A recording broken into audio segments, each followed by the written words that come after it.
औरत घबरा गई जब उसने देखा कि एक आदमी उसकी तरफ दौड़ता चला आ रहा है। उसने तुरंत अपने दिमाग से एक मैग्नेटिक शील्ड बना ली, लेकिन हैरानी की बात ये थी कि उस आदमी पर उसका कोई असर नहीं हुआ। उल्टा वो अजीब नजरों से औरत को घूरने लगा। तभी बाहर खड़ी सेना ने बिना औरत की सुरक्षा की परवाह किए उस आदमी को टारगेट करते हुए एक मिसाइल दाग दी, लेकिन उस आदमी ने खुद को औरत के सामने खड़ा कर लिया और मिसाइल की तरफ उड़ गया। हवा में उसने अपना स्केटबोर्ड उठाकर मिसाइल को अपने नीचे खींच लिया। सेना ने जब ये देखा तो और ज्यादा मिसाइलें छोड़ दी, लेकिन वो आदमी अपनी फुर्ती से सारे हमलों से बचता रहा। फिर उसने दोनों हाथों को जोर से भींचा और सेना की पूरी ट्रक यूनिट को चंद सेकंड में उड़ा दिया। पूरी फौज चुटकियों में तबाह हो गई। औरत ने इस मौके का फायदा उठाकर एक इलेक्ट्रॉनिक पल्स एक्टिवेट कर दिया। उसके चालू होते ही उस आदमी को भयानक दर्द होने लगा। उसका शरीर स्केटबोर्ड से गिरने लगा और उस पर चमक रही सिल्वर लाइट गायब हो गई। वो बेहोश हो गया। सेना ने उसे पकड़कर बेस में बंद कर दिया। जैसे ही सैनिक वहाँ से गए, औरत अपनी इनविजिबिलिटी हटाकर बाहर आई। उस आदमी ने बताया कि वो सितारा संहारक का सेवक है और जिंदा रहने के लिए उसे ग्रहों की ऊर्जा चुरानी पड़ती। 80 साल की अम्मा ने पानी का बिल बचाने के लिए नायाब तरीका अपनाया। नल का वाल्व इतना धीमा कर दिया कि पानी बस बूंद बूंद टपकता रहा, क्योंकि अगर पानी धीरे धीरे बहे तो मीटर घूमता ही नहीं। महीने के आखिर में जब बिल आया तो पानी सप्लाई ऑफिस की लेखापाल महिला हैरान रह गई। बाकी सबका 100-200 का बिल, मगर अम्मा का सिर्फ 7 रुपए 62 पैसे। सुपरवाइजर को यकीन नहीं हुआ और उसने खुद रात में अम्मा के घर जाकर जांच करने की सोची। जैसे ही वो अम्मा के किचन में पहुंची, देखा कि नल से बूंद बूंद पानी गिर रहा है। अच्छे मन से उसने नल कसकर बंद कर दिया, मगर अम्मा ने तुरंत डांटना शुरू कर दिया। अरे तुझे क्या दिक्कत है? पानी बूंद बूंद गिरे तो पूरी बाल्टी भर जाती है और मीटर हिलेगा भी नहीं। सुपरवाइजर को अब सब समझ आ चुका था। उसने अम्मा को समझाया कि छोटे फायदे के चक्कर में सोसाइटी का नुकसान मत करो। अम्मा ने ऊपर से तो हामी भर दी, मगर जैसे ही सुपरवाइजर घर से निकली, अम्मा फिर से नल को धीमा कर दिया। अम्मा को लगा कि इससे वो और पैसे बचा लेंगी, लेकिन बचत की जगह अगले ही दिन सुपरमार्केट में पकड़ी गई। असल में अम्मा ने लालच में आकर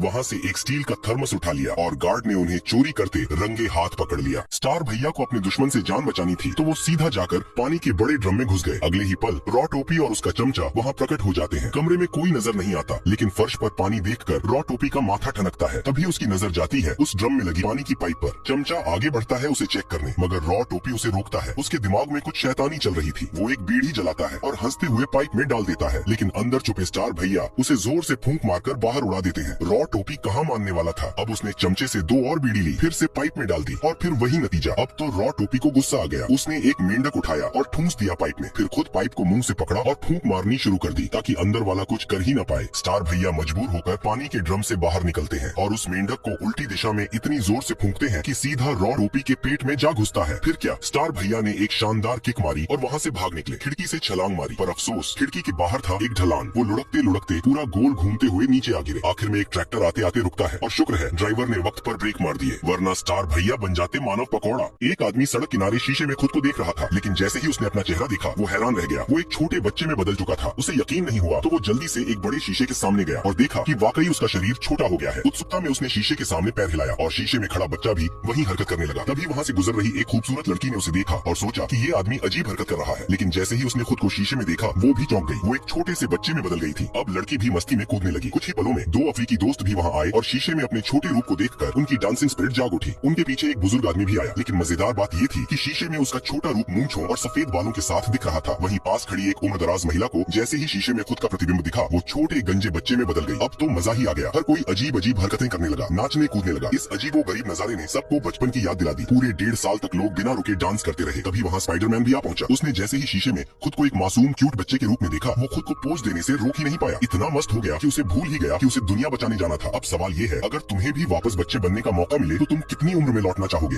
लोगन जब माचिस की तीली निकालता है तभी वह देखता है कि जिसे जलाना था वो वसीयत खुद चल रही थी। उसकी आंखें हैरानी से फटी की फटी रह गई। वसीयत के पीछे 2 छोटे छोटे बच्चे छिपे हुए थे, जिसे देख लोगन को लगा शायद आंखों का धोखा है। तभी वसीयत मुड़कर बड़ी तेजी से एक पाइप में घुस जाती है। इससे पहले कि लोगन वसीयत को पकड़ पाता, वो दोनों उसे पाइप के अंदर खींच चुके थे। लोगन ने फौरन स्टेथोस्कोप उठाया और ध्यान से सुनने लगा कि अंदर क्या बातचीत हो रही है, लेकिन अंदर दोनों भाई बहन अपना सामान समेट रहे होते हैं। तभी अचानक लोगन ने हथौड़ा उठाया और जोर से लकड़ी पर दे मारा। तभी लोगन तख्ता हटाता है, फिर अपना हाथ अंदर डालकर इधर उधर टटोलने लगता है। तभी लड़की भागती है, लेकिन जब वह रुक कर पीछे देखती है तो उसका भाई लोगन के हाथ के पीछे होता है। लेकिन जब तक वह उसे पकड़ पाता, तभी लड़की की नजर पास पड़ी, एक गोबर उठाने वाली कांटी पर पड़ी। अगले ही पल लोगन दर्द से कराह उठा और सीधे खड़ा हो गया और बच्चों की ऐसी हरकत देखकर लोगन गुस्से से लाल पीला हो जाता है। फिर से वो उन्हें पकड़ने की कोशिश करता है, लेकिन वे ऊपर चढ़ जाते हैं। लेकिन जब लोगन तख्ता हटता है तो अंदर कोई नहीं होता है, इसलिए थक हार कर उसने पेशेवर कीट नियंत्रण वाला स्टाफ बुलाया। एक्सपर्ट ने अपना हाईटेक उपकरण दीवार में घुसाया और जोरों से झाग फेंकना शुरू किया। भीतर बैठे भाई बहन को लगा अब खतरा टल गया है। तभी एक अजीब सी आवाज आई। नीचे झांक कर देखा तो वो सफेद झाग बड़ी तेजी से उनकी ओर बढ़ रहा था। दोनों जान बचाने के लिए भागे, जबकि जबकि बाहर का स्टाफ अब भी दीवार में केमिकल डालने में व्यस्त था, इसलिए इन्हें यह पता नहीं चलता है कि वह दोनों ऊपर से निकलकर भाग चुके